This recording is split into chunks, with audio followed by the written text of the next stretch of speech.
Nós vamos ler os versículos 20 a 24. Nós vamos tratar nessa manhã, irmãos, sobre um tema que é necessário, porque ele reflete muito bem o comportamento, se não de toda a igreja, mas de parte da igreja e de parte do povo de Deus. Vamos falar sobre o perigo da negligência.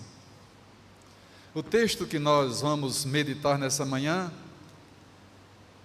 ele fala sobre as repreensões, as lamentações que o Senhor Jesus Cristo fez para com algumas cidades por onde ele passou no exercício do seu ministério terreno. E ele diz assim, Mateus registrou com as seguintes palavras: Então Jesus começou a repreender as cidades nas quais ele tinha feito muitos milagres, pelo fato de não terem se arrependido. Ai de você, Corazim, ai de você, Betsaida, porque se em Tiro e em Sidom se tivessem operado os milagres que foram feitos em vocês, há muito que elas teriam se arrependido com pano de saco e cinza.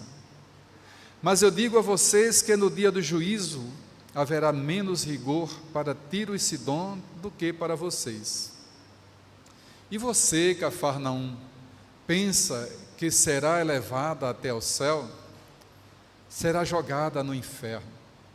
Porque se em Sodoma se tivesse operado os milagres que foram feitos em você, ela teria permanecido até o dia de hoje. Mas eu digo a vocês que no dia do juízo haverá menos rigor para a terra de Sodoma do que para vocês. Irmãos, olhando para o texto, a gente vê a forma clara e dura com que o Senhor Jesus Cristo repreende o comportamento negligente do seu povo. O profeta Jeremias, ele já advertia o povo de Deus quanto a esse comportamento, quanto a essa forma de agir e viver diante de Deus e do mundo. E ele já dizia ao povo de Israel naquele tempo: maldito todo aquele que faz a obra do Senhor relaxadamente. Ele já estava naquele tempo questionando a negligência do povo. É um comportamento natural de todo o povo. Quando as coisas estão ruins, é lamentar e pedir socorro. Quando as coisas estão boas, é desfrutar e esquecer das fontes que são buscadas quando surgem as necessidades. É um comportamento natural de todo homem. Não é diferente na igreja do Senhor Jesus. O que chama a atenção, irmãos, é que a igreja do Senhor Jesus, ela tem sido instruída, advertida, exortada diariamente por meio da sua palavra, pelas várias formas que Deus tem usado para fazer com que a sua palavra chegue ao ouvido do homem. Um dos grandes problemas, amados, é que a palavra tem chegado ao ouvido, mas nem sempre tem descido ao coração. E esse tem sido o grande perigo. Nós até nos permitimos ouvir, mas nem sempre temos meditado, temos refletido naquilo que ouvimos e não mudamos, e não nos esforçamos para termos uma vida de fé e prática verdadeira. O Senhor Jesus Cristo, Ele sempre observou o comportamento do povo. Um dos lamentos que ele fez, irmãos, já próximo do fim do seu ministério terreno, foi a respeito de Jerusalém. Ele sabia o que eu esperava. E ele diz: Jerusalém, Jerusalém, como ele estivesse dizendo: ai de ti, Jerusalém. Caberia aqui também. Quantas vezes quis eu acolher vocês, trazer vocês para junto de mim, como a galinha ajunta os seus pintinhos embaixo de suas asas e os protege. O Senhor Jesus Cristo tinha consciência de que tinha dado cumprimento ao seu ministério terreno. Ele já estava, no caso de Jerusalém, ele já estava no fim do seu ministério. No caso aqui do registro de Mateus, a gente pode dizer que ele estava ainda no início do seu ministério. A gente olha para o contexto, para o livro de Mateus, os primeiros versículos, os primeiros capítulos vai tratar exatamente do anúncio, da vinda, do nascimento, da postura do Senhor Jesus, da forma como fora registrados os primeiros anos de sua existência, e isso vai até os 12 anos. Depois dos 12 anos, faz-se um silêncio absoluto a respeito da vida do Messias, e só então, quando ele se apresenta a João Batista para ser batizado, é que ele começa a ser novamente notificado. Porque naquele momento João aponta para ele e diz: eis o Cordeiro de Deus que tira o pecado do mundo. Era a missão dele morrer na cruz para pagar a dívida do pecador.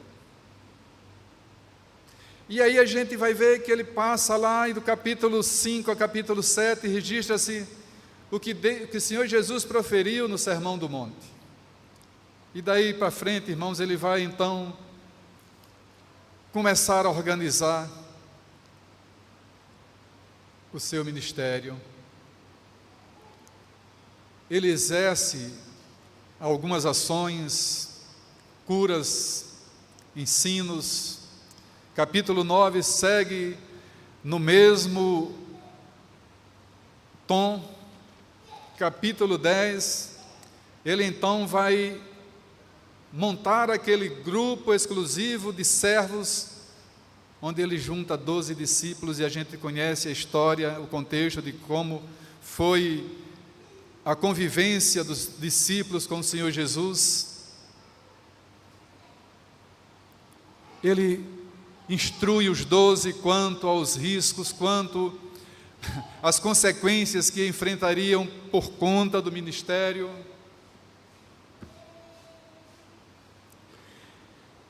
Ele prepara aqueles homens, aponta as dificuldades, também aponta as recompensas, envia os 70 para irem ao campo pregar, e capítulo 11 começa dizendo: quando o Senhor Jesus acabou de dar estas instruções a seus 12 discípulos, saiu dali para ensinar e pregar nas cidades deles. É interessante isso aqui, irmãos. Veja que o Senhor Jesus Cristo poderia ter optado por sair e pregar por qualquer outro lugar, mas ele saiu a pregar e a ensinar e a operar milagres na cidade dos seus discípulos, daqueles que ele chamou para estar junto a ele, com a promessa de que faria deles pescadores de homens. Mas aí, nesse contexto, surge um fato interessante. João Batista, aquele que foi enviado ao mundo para preparar o caminho de Cristo na terra, a vinda do Senhor Jesus, preso, vive um momento de incerteza e manda que alguns dos seus discípulos vão perguntar ao próprio Jesus: você é aquele que estava para vir ou devemos esperar por outro? E Jesus manda que eles retornem e digam a João que vocês viram e ouviram o ensino e os milagres. Então Jesus, momento de reflexão, depois de ter passado pelas cidades onde ele começou a pregar o Evangelho, a fazer milagres, e ver como aquelas cidades se comportavam, como aquelas cidades respondiam à mensagem, como elas reagiam à mensagem que estavam ouvindo, às ações de Cristo, manifestação do seu poder que eles viram. Ele passa a repreendê-las, ele passa a increpá-las, a inquirir delas a razão porquê daquele comportamento. Por que essas cidades reagem assim, se comportam dessa forma? Então ele lembra, ele faz menção de duas cidades. Ele diz: ai de ti, Corazim, ai de você, Betsaida. Ai de ti está na outra versão. Ai de você, Corazim, ai de você, Betsaida. Cidades onde Jesus passou na sua caminhada terrena e chamou muitos de seus discípulos. Corazim, por exemplo, Betsaida, melhor dizendo, era a terra onde viviam Pedro, André, Filipe, discípulos que ele chamou. E a gente conhece a história desses homens. E ele disse: venham após mim e eu farei de vocês pescadores de homens. E nessas cidades, Jesus passou dias, semanas, ensinando nas sinagogas. Essas cidades não eram cidades largadas, desprezadas. Eram cidades importantes da sua época, pela sua forma de vida social, pela sua forma de vida comercial, econômica para o tempo. Eram cidades que se destacavam. Eram cidades bem localizadas, cidades por onde passavam muitas pessoas vindas de outros lugares. E ao passar por ali, tinham a oportunidade de ouvir a mensagem do Evangelho, pregada pelo próprio Jesus.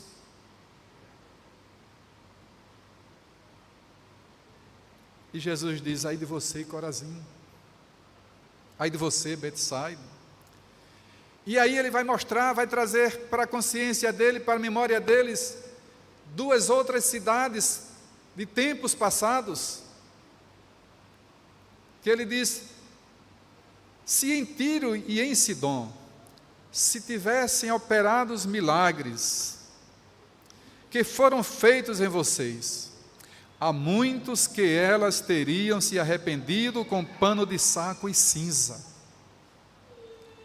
Tiro e Sidom, irmãos, são cidades mencionadas pelos profetas do Antigo Testamento. Ezequiel, Joel, Amós, fizeram menção, mostraram, trouxeram a memórias deles, como Deus tratou os reis dessas terras.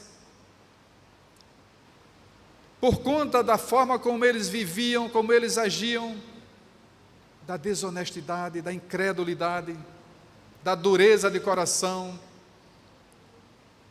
do desprezo pelo Criador. Tiro e Sidom são cidades que foram amaldiçoadas por Deus, através dos profetas, e sofreram as consequências do castigo de Deus por causa da dureza de coração, por causa da incredulidade, por causa da falta de fé. Veja que Jesus Cristo não está dizendo que nelas não foi feito nenhum anúncio da vinda do Messias. Ele está dizendo, se nessa cidade tivessem sido operados os milagres que em vocês foram operados, há muitos que elas teriam se arrependido verdadeiramente. Quando ele diz aqui que elas teriam se arrependido com pano de saco e cinza, ele está trazendo à memória daquele povo, dos seus ouvintes, uma forma de humilhação que as pessoas adotavam quando se arrependiam do mal que praticavam diante do seu Deus.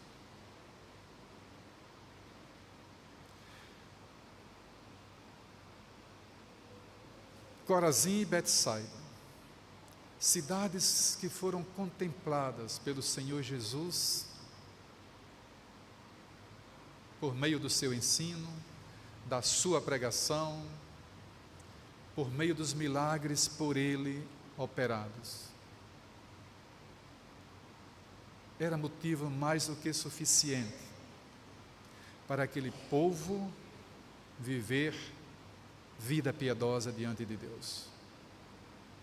Eles tiveram o privilégio de ouvir e ver do próprio Senhor Jesus a manifestação de toda a sua sabedoria e poder, mas não se arrependeram nem creram. Continuaram duros de coração. Era um povo infiel. Era um povo que merecia ouvir da boca do Senhor Jesus aquelas repreensões. Mas ele vai, irmãos, capítulo 23, vejamos agora do que é que ele diz a respeito de Cafarnaum. E veja que o que é que Jesus Cristo vai mostrar àquele povo a respeito do seu comportamento. Ele diz, e você, Cafarnaum, pensa que serás elevado até o céu? Aqui, irmãos, a gente poderia até atribuir a essa abordagem feita pelo Senhor Jesus ao fato de que Cafarnaum foi a cidade onde o Senhor Jesus Cristo estabeleceu morada durante o seu ministério terreno. Ele viveu em Cafarnaum. Grande parte da sua estadia na terra, nesses 3 últimos anos de sua vida, foi vivida em Cafarnaum. E em Cafarnaum, ele fez a mesma obra que fez em Corazim e em Betsaida, como fez em muitas outras cidades. Em Cafarnaum, o Senhor Jesus Cristo operou milagres grandiosos. Um deles que a gente sempre ouve falar é a multiplicação dos pães e peixes. A gente vê que era um lugar onde o Senhor Jesus Cristo costumava reunir pessoas para ensiná-las.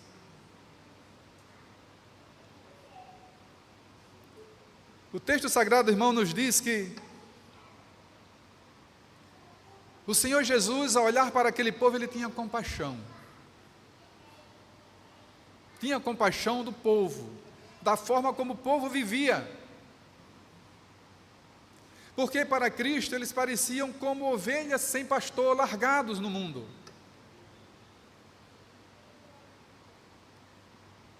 Mas o Senhor Jesus Cristo não os tratou apenas olhando para aquela condição,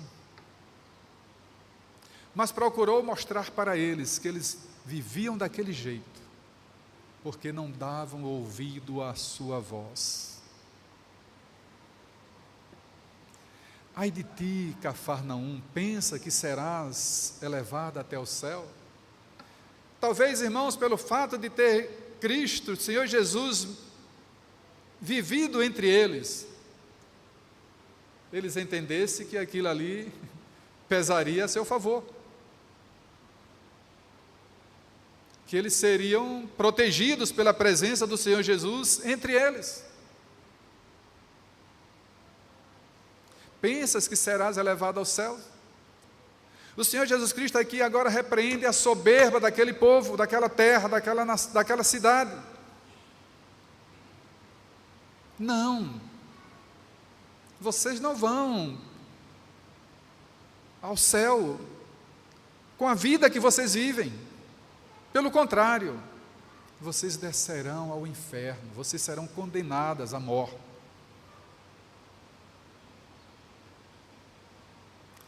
Irmãos, há textos que embasam, esse contexto. Por exemplo, a gente sabe quando João recebeu a visão do Apocalipse. Então,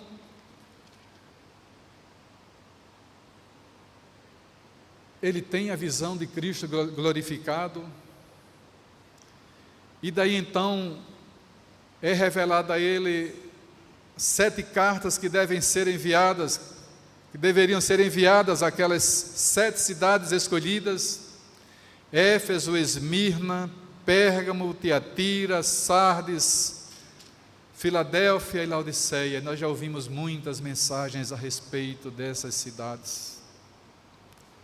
Mas olha, por exemplo, o que é que o Senhor Jesus Cristo diz a respeito de Filadélfia.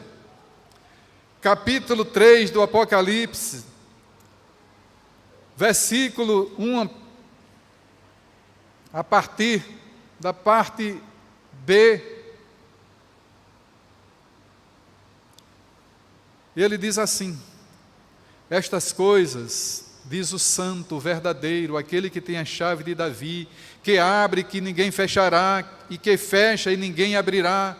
Ele diz: conheço as obras que você realiza. Eis que tenho posto diante de você uma porta aberta, a qual ninguém pode fechar. Sei que você tem pouca força, mas guardou a minha palavra e não negou o meu nome. Veja como Cristo fala, qual é a revelação que é feita a respeito da cidade de Filadélfia. Sei que você tem pouca força, sei que você é pequena, sei que você não é uma cidade que se destaca com poder, mas guardou a minha palavra e não negou o meu nome. Ele escreve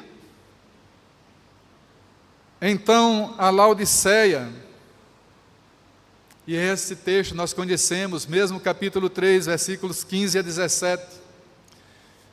E olha qual é a mensagem que é enviada a essa cidade: conheço as obras que você realiza, que você nem é frio, nem é quente. Quem dera você fosse frio ou quente. Assim, porque você é morno, e não é nem quente nem frio, estou a ponto de vomitá-lo da minha boca. Você diz: sou rico, estou bem de vida e não preciso de nada. Mas você não sabe que é infeliz, sim, miserável, pobre, cego e nu. Irmãos, essa mensagem que o Senhor Jesus Cristo prega com tanta expressão, com tanta clareza, as cidades que foram infiéis, incrédulas, cidades onde as pessoas não se arrependeram dos seus pecados, apesar de terem ouvido do próprio Senhor Jesus a mensagem da salvação, a mensagem que chama o homem ao arrependimento e à fé.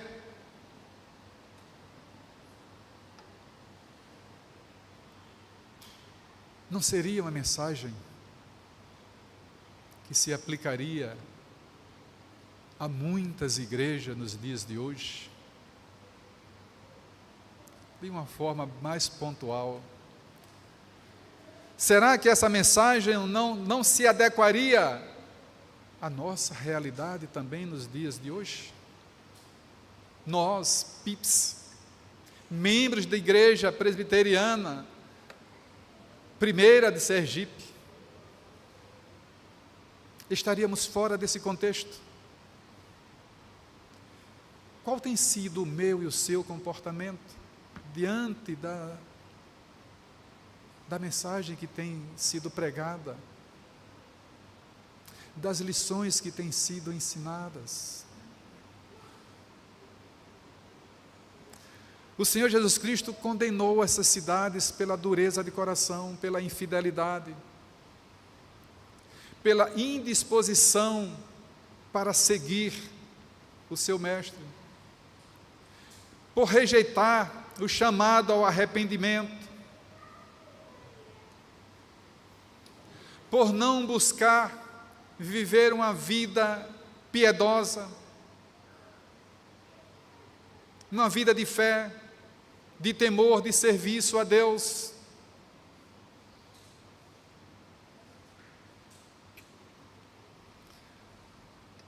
Mas o Senhor Jesus Cristo, irmãos, Ele vai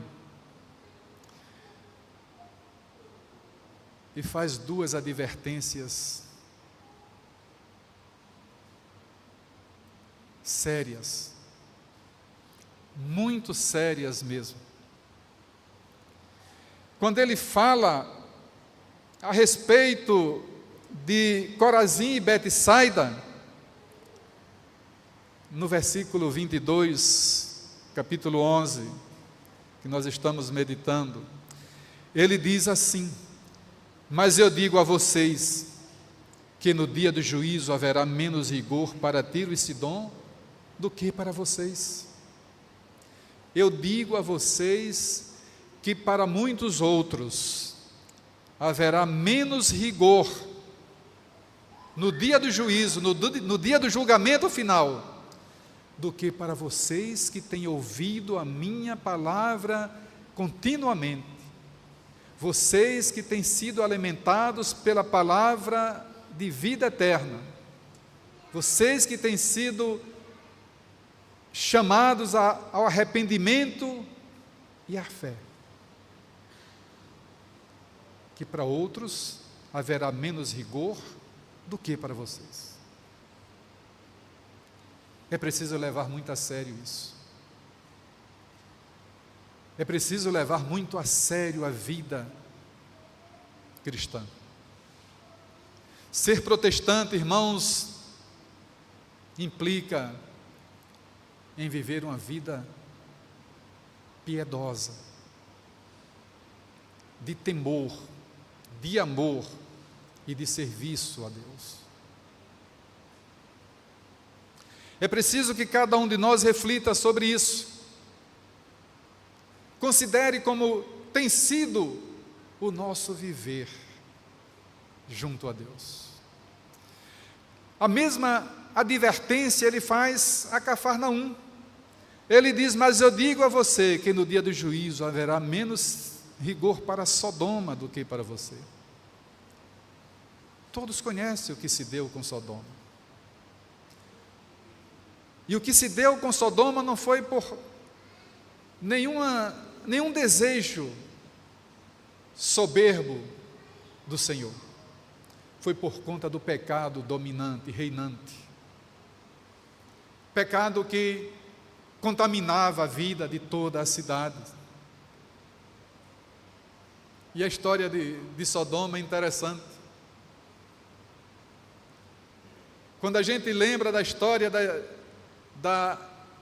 da ida de Abraão para a terra que Deus prometeu dar a ele, eis que chegou um ponto em que os servos de Abraão e de Ló estavam em conflito. Então Abraão chama Ló, eles vão a um determinado ponto bem estratégico e diz: olha para tudo que você vê à sua volta, escolhe para onde você queira ir. E diz o texto sagrado que Ló escolheu o melhor das planícies. Para onde ele foi, se instalou, levou seus rebanhos, seus servos, e lá viveu. E lá é onde estava Sodoma. A gente lembra, né? Contexto de quando os homens foram tirar Ló daquela cidade. Vamos, como os homens agiram, e como os anjos precisaram arrastar Ló e a sua família, e o que ele tinha para sair a tempo de não serem consumidos pelo fogo. E Sodoma foi destruída. Veja que o Senhor Jesus Cristo está dizendo aqui a Cafarnaum, cidade onde ele viveu, onde ele pregou a sua mensagem, onde ele operou grandes milagres. Digo que no dia do juízo haverá menos rigor para você do que para a terra de Sodoma. Irmãos, o dia do juízo não foi prometido só para Corazim, ele não está prometido só para Corazim, para Betsaida, para Sodoma, mas para toda a terra. E nós estamos inseridos nessa terra, para onde um dia o Senhor Jesus Cristo voltará, instalará do seu trono e julgará a todos pela vida que viveram. Ele abrirá o livro e relatará para cada um de nós qual foi a nossa vida na terra, como foi que nós vivemos na terra. E a nós que fomos chamados para servi-lo, ele vai destacar qual foi o nosso serviço para com ele. Qual foi o testemunho que eu e você demos a respeito do nosso Deus?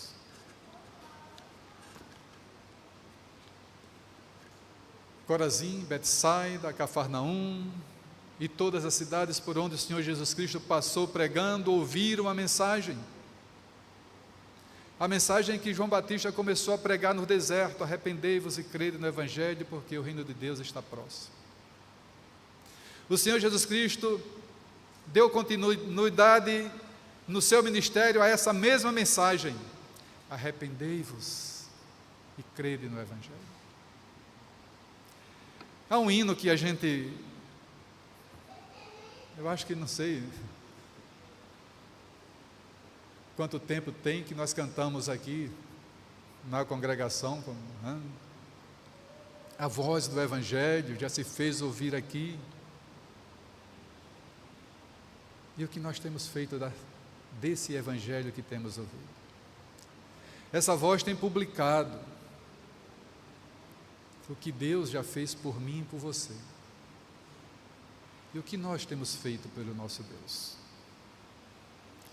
Irmãos, o que é que a gente pode entender, ou poderia aplicar às nossas vidas? Que conclusões a gente poderia tirar dessas advertências, dessas repreensões que Deus fez àquelas cidades e trazê-las para nós, como igreja e como pessoas, como servos do Senhor Jesus? A igreja é chamada para fazer discípulos. A igreja é chamada para ser discípulos, para servir, para dar testemunho, para evangelizar, para ser missionária, razão porque não pode viver o evangelho de forma acomodada e indiferente ao chamado. Somos chamados para servir, não apenas para ouvir. O evangelho, irmãos, é a mensagem real que, quando devidamente anunciado, gera transformação, leva o pecador a se arrepender e mudar de vida, leva o pecador a um novo nascimento. Foi o que Jesus Cristo disse a Nicodemos, um religioso de alta patente no seu tempo. Importa nascer de novo. Essa mensagem nós temos ouvido com frequência na nossa igreja. Precisa nascer de novo. Cristo é nosso padrão master. Não temos melhor padrão de vida do que Cristo. E se nós somos verdadeiramente seus imitadores, devemos ser zelosos na pregação da palavra, ter esmero no ensino da verdade bíblica, para levar a igreja a pensar e a repensar sua vida, admoestando-a à prática da obediência e da piedade. Uma igreja que não é piedosa, uma igreja que não cumpre os propósitos de Deus, nem estreita o seu relacionamento com seu Deus. O Evangelho, irmãos, é a boa nova que precisa ser trazida à memória da igreja para que ela não perca o vigor, para que ela não perca a fé e venha a cair em condenação.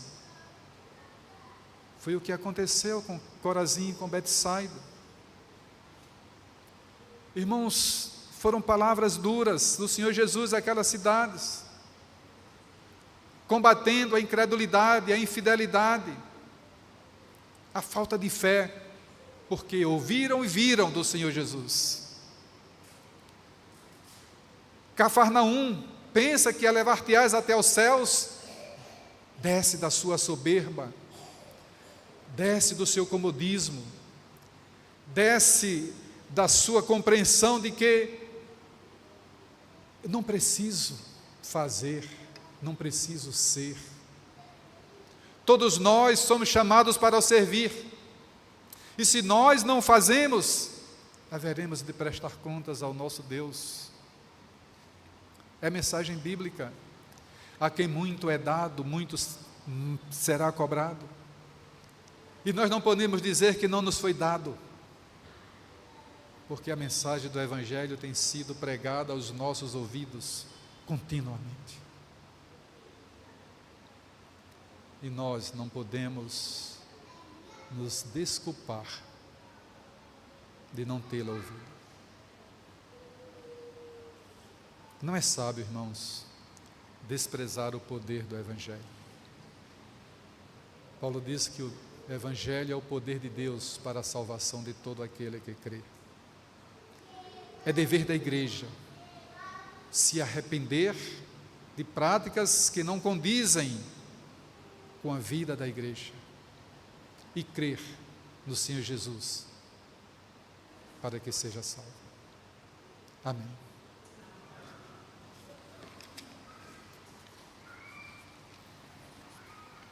Vamos cantar?